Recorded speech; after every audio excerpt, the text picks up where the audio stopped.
नमस्कार दोस्तों, आज के वीडियो में मैं मेमोरी पावर को आप कैसे इम्प्रूव कर सकते हैं। अगर आपको याददाश्त से रिलेटेड कोई प्रॉब्लम है जिससे आपको कोई कंपटीशन एग्ज़ाम की तैयारी करने में मुश्किल हो रही है या फिर आपको generally day to day life में प्रॉब्लम होती है, तो उन सारी चीज़ों को हम समझने का प्रयास करेंगे और कैसे आप अपनी मेमोरी पावर को इम्प्रूव कर सकते हैं उस बारे में बात करेंगे।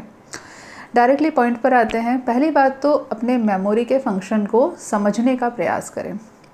अगर हम दिन भर में 100 चीज़ें देखते हैं, एग्जाम्पल के तौर पे अगर हम 100 चीज़ें दिन भर में देख रहे हैं, कुछ आपकी पढ़ाई से रिलेटेड होंगी, कुछ आपके काम से रिलेटेड होंगी, कुछ घर की सारी छोटी मोटी चीज़ें होती हैं उनसे रिलेटेड होती हैं। अगर हम 100 चीज़ों को देखते हैं तो सामान्य रूप से जितना भी हमने देखा, सुना, समझा है उसमें से केवल 30 या 40% ही ऐसा होता है जो कि हमारे दिमाग में रहता है, याददाश्त के रूप में रहता है। बाकी का 60% से लेकर 70% तक हम भूल जाते हैं और ये ज़रूरी है। ऐसा मत सोचिए कि ये कोई बीमारी है। अगर हम हर सोची सुनी समझी हुई चीज़ को याद रखने के लिए अगर समर्थ होते, याद रख सकते, तो हमारी लाइफ बहुत ज़्यादा प्रॉब्लम में होती। किसी ने आपसे कुछ बोल दिया, हमें याद है। किसी ने आपसे कुछ कहा था, कुछ ऊट-पटांग बोल दिया, आपको वो याद है। आपके साथ कुछ भी हुआ, आपको हर चीज़ याद है। दिमाग एक पूरी तरीके से ओवरलोड कंडीशन में हो जाएगा अगर आप सारी चीज़ों को याद रखने में समर्थ होंगे। तो इसलिए भूलने की आदत इतनी बुरी आदत नहीं है, ये नॉर्मल है, होना चाहिए, अच्छी बात है। अब दिक्कत तब आती है जब लोग किसी एग्ज़ाम की तैयारी कर रहे होते हैं या फिर अपने घर की हाउस होल्ड चीज़ें, इन सारी चीज़ों में बिज़ी रहते हैं और फिर लाइफ में थोड़ी सी प्रॉब्लम आने लगती है उसकी वजह से। तो ये प्रॉब्लम्स क्यों आती है, इसको कैसे इम्प्रूव करना है, उस बारे में समझने का प्रयास करें। पहले हम कॉम्पिटिशन एग्ज़ाम की जो लोग तैयारी करते हैं उनसे बात करते हैं। अगर आप चाहते हो कि आपने जो कुछ भी पढ़ा लिखा है आपको याद रहे, तो कुछ अपने पैटर्न हैं उनको समझने का प्रयास करें। पहली चीज़ ज़्यादातर गलती लोग कर सकते हैं वो ये है कि एक बार में काफ़ी ज़्यादा पढ़ लेते हैं और सोचते हैं हमें पूरा याद रहे। ये नहीं हो सकता, ये इम्पॉसिबल है। सामान्य तरीका ये अच्छा रहता है कि आप जो भी अपनी क्षमता अनुसार आधा घंटा, 1 घंटा, 2 घंटे, जो भी आपकी क्षमता है उतना आप पढ़ें। एग्जाम्पल के लिए आपने आधे घंटे पढ़ाई की, आधे घंटे आपने अच्छे से पढ़ाई की, आराम से पढ़िए, सब कुछ अच्छे से पढ़िए। उसके बाद 10 मिनट का ब्रेक लीजिए। 10 मिनट के ब्रेक में आंखें बंद करके जो कुछ भी आपने पढ़ा है उसको वापस विजुलाइज करने का प्रयास करें, वापस याद करने का प्रयास करें। आपने आधे घंटे यानी कि 30 मिनट में जितना पढ़ा है उसका केवल 30 से 40% ही ऐसा होगा जो आधे घंटे के बाद आंखें बंद करने की कंडीशन में आपको वापस याद आएगा। उसकी आपको टेंशन नहीं लेनी है कि आप 60-40% भूल गए, नहीं, उसकी कोई दिक्कत नहीं है। भूल गए कोई बात नहीं, लेकिन जो याद रहा वो इम्पॉर्टेंट है। इसके बाद क्या करना है कि जब आपने उसको विजुलाइज कर लिया, अच्छे से आपने देख लिया कि हमने आधे घंटे में क्या पढ़ा था, इतने इतने पॉइंट हमें याद हैं, इतनी चीज़ें हम भूल गए। जो चीज़ें भूल गए उसको वापस एक बार पढ़ लीजिए, अच्छे से रिवाइज़ कर लीजिए उसको। ठीक है, रिवाइज़ करने में बहुत ज़्यादा टाइम नहीं देना होता है, 10 से 15 मिनट का टाइम सफिशिएंट होता है। इतना आपको टाइम देना है। उसके बाद विश्वास रखिए कि वो आपको याद है।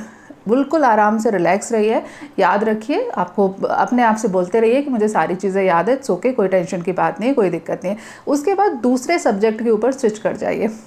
क्या होता है कि अगर हम लगातार एक ही चीज़ पढ़ते रहे ना तो हमारा दिमाग बहुत ही ज़्यादा कन्फ्यूज़न कंडीशन में आ जाता है। अगर आप हिंदी पढ़ रहे हैं और उसके बाद अचानक से गणित पढ़ना चालू करें तो आपको ज़्यादा अच्छा महसूस होगा क्योंकि कुछ नया आप पढ़ रहे हो। लेकिन लगातार हिंदी हिंदी हिंदी हिंदी पढ़े जा रहे हो ना तो दिमाग में बहुत ज़्यादा कन्फ्यूजन क्रिएट हो जाता है।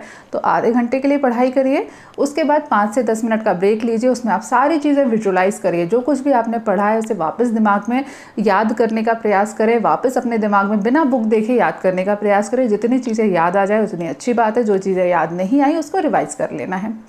ठीक है, उसके बाद दूसरे सब्जेक्ट के ऊपर चले जाना है। दूसरा सब्जेक्ट पढ़िए, आधे घंटे पढ़िए, 45 मिनट, जो भी आपका क्षमता है उसके अनुसार से पढ़िए। उसके बाद में लास्ट में 10 मिनट के लिए एक विजुलाइजेशन का टाइम लीजिए। जो भी आपने पढ़ा है अपने दिमाग में सारी चीज़ें याद करने का प्रयास करें, ईजिली रिलैक्स होकर याद करने का प्रयास करें। जितना याद आ जाए बहुत अच्छी बात है, जो चीज़ें याद नहीं आई उसको वापस रिवाइज कर लीजिए। सिंपल सी ट्रिक है, इस तरीके से आप पढ़ाई करोगे तो सारी चीज़ें आपके दिमाग में रहेंगी। लेकिन ये एक बार के लिए है। अब आपने दिन भर जो पढ़ा, रात में सोते टाइम फिर से उन सारी चीज़ों को पहले दिमाग में विजुलाइज करना है, याद रखने की कोशिश करनी है, अपने आप से अपने मन में क्रॉस क्वेश्चन करने हैं। जितना याद आ जाए उतना बहुत अच्छी बात है। जो याद नहीं आया उसको बुक खोल के या नोट्स खोल के रिवाइज कर लीजिए। ये सिंपल सी टेक्निक है अपने दिमाग की मेमोरी पावर को बढ़ाने के लिए, और मेमोरी पावर से ज़्यादा जो आपने पढ़ा है वो दिमाग में अच्छे से याद रहे उसके लिए। उसके बाद एक और ट्रिक है जिसको आप कर सकते हैं, जिससे आपकी जो पढ़ाई लिखाई वाली प्रॉब्लम है ना वो काफ़ी सॉल्व हो जाएगी। आपने जो कुछ भी पढ़ा है उसके आप जब नोट्स बनाते हैं तो जो कीवर्ड होते हैं जिससे आपको सारी चीज़ें याद आ जाती है उसको हाईलाइट करके रखें। पूरा याद करने की ज़रूरत नहीं है, कीवर्ड को हाईलाइट करके रखें। कीवर्ड को याद रख लेंगे तो बाकी सारी चीज़ें ऑटोमेटिकली आपको याद आ जाएंगी। पूरा पैराग्राफ याद करने की बजाय उस पैराग्राफ का जो कीवर्ड है जिससे सारी चीज़ें इंटरकनेक्टेड हैं उसको याद रखने का प्रयास करें, उसको बार बार विजुलाइज करें, उसको बार बार आपको रिवाइज करना है। ठीक है, ये ट्रिक अगर आप सॉल्व करोगे तो पढ़ाई लिखाई वाली जो आपकी प्रॉब्लम है ना वो सही हो जाएगी।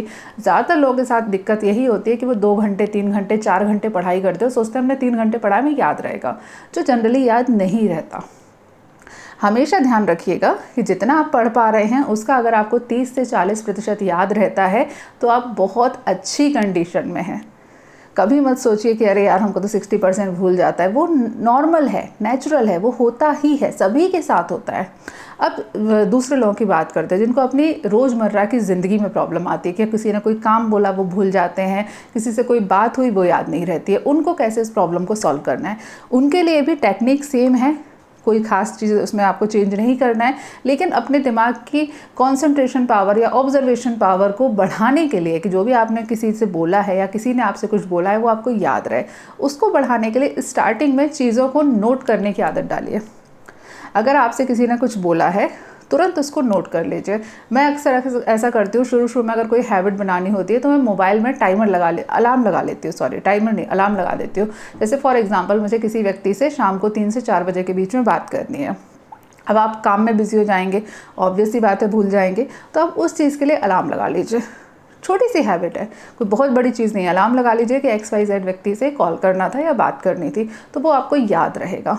शुरू में आपको ये सारी चीज़ें थोड़ा सा एफर्ट डाल के प्रैक्टिस करनी पड़ेंगी, लेकिन धीरे धीरे आपकी दिमाग की जो पावर है, जो चीज़ों को याद रखने की पावर है, वो ऑटोमेटिकली इम्प्रूव हो जाएगी। ठीक है, इसके अलावा और छोटी सी ट्रिक है जिसको आप फॉलो कर सकते हैं, वो विजुलाइजेशन की ही टेक्निक है। हर रात सोने से पहले आराम से रिलैक्स होकर बैठिए, 2 से 5 मिनट का मेडिटेशन करिए और मेडिटेशन करने के बाद दिन भर में जो जो एक्टिविटी हुई है जो कि याद रखने लायक है, किसी ने आपसे कुछ कहा था जो आपको याद रखना है, कोई चीज़ आपने देखी थी जो आपके लिए फ़ायदेमंद है उसको आपको याद रखना है, कोई थॉट आया था जिसके बारे में आपको अच्छा लगा सुन करके या बात करके उसको विजुलाइज़ करना है। ऐसी सारी चीज़ें जो आपको लगता है कि आपकी लाइफ को थोड़ा सा इम्प्रूव करने के लिए बेटर है आपके लिए, जिनको याद रखना आपके लिए ज़रूरी हो सकता है, उसको रात में सोने से पहले विजुलाइज़ करने की आदत डालिए। 5 से 10 मिनट लगेगा। हम 24 घंटे में जो कुछ भी करते हैं ना, उनमें से हाईलाइटेड वाली चीज़ें ना मुश्किल से 8-10 ही होती है, वो भी बहुत लकी बात है अगर 8-10 हैं तो। ठीक है, तो बहुत ज़्यादा टाइम नहीं लगेगा, केवल 5 से 10 मिनट की आपको ये प्रैक्टिस करनी है। आराम से रिलैक्स होकर बैठिए और जो कुछ भी आपके साथ इंपॉर्टेंट चीज़ें हुई हैं, घटनाएं हुई हैं जो आपको लगता है आपके लिए इंपॉर्टेंट है, उनको याद करने का प्रयास करिए। और याद करने से भी ज़्यादा उस पूरी घटना को विजुलाइज़ करने का प्रयास करें कि ऐसे ऐसे हुआ था, ये हुआ था, ये हुआ था, उसने ऐसे कहा था, ये ऐसा था, फिर ये ऐसा था, फिर ये ऐसा था, उससे ऐसा हुआ था, वो व्यक्ति यहाँ बैठा था, वो ऐसी चीज़ थी, वैसी चीज़ थी। उस पूरी घटनाक्रम को एक पिक्चर की तरह देखने का प्रयास करें। जब आप इस प्रकार से चीज़ों को विजुलाइज़ करोगे तो वो आपके दिमाग में ज़्यादा लंबे समय तक स्टोर रहती हैं और उससे जो दिमाग की पावर होती है ना चीज़ों को ऑब्जर्व करने की, वो भी इम्प्रूव होती है। तो ये सिंपल सी ट्रिक आपको फॉलो करनी है, तो इससे आपकी जो मेमोरी की प्रॉब्लम है ना वो सही हो जाएगी। कंपटीशन वाले व्यक्ति हैं उनके लिए मैंने अलग से बता दिया है, ध्यान रखें। कुछ चीज़ें हैं जो ऑब्वियसली आपके लिए इंपॉर्टेंट है और सभी के लिए इंपॉर्टेंट है कि रेगुलर एक्सरसाइज करिए, मेडिटेशन करिए, स्ट्रेस कम से कम लीजिए। ये सारी चीज़ें बॉडी को हेल्दी रखने के लिए, आपकी मेमोरी पावर बढ़ाने के लिए, आपकी कंसंट्रेशन पावर बढ़ाने के लिए और जनरली आपकी वेल बीइंग के लिए ज़रूरी है। तो ये सब तो करना ही करना है, उसके साथ में जो शुरू में मैंने आपको टिप्स बताई है ना वो आपको फॉलो करनी है। ठीक है, चलिए आज के लिए इस वीडियो में इतना ही। प्लीज़ मेरे फेसबुक और इंस्टाग्राम दोनों पर मुझे फॉलो कर लीजिए। दूसरा चैनल है उसको भी फॉलो करिए, वो बहुत ज़्यादा ज़रूरी है उसकी ग्रोथ होना, तो प्लीज़ उस पर भी ध्यान रखें। और कोई सवाल है तो कमेंट करके पूछिए। Thank you, bye bye.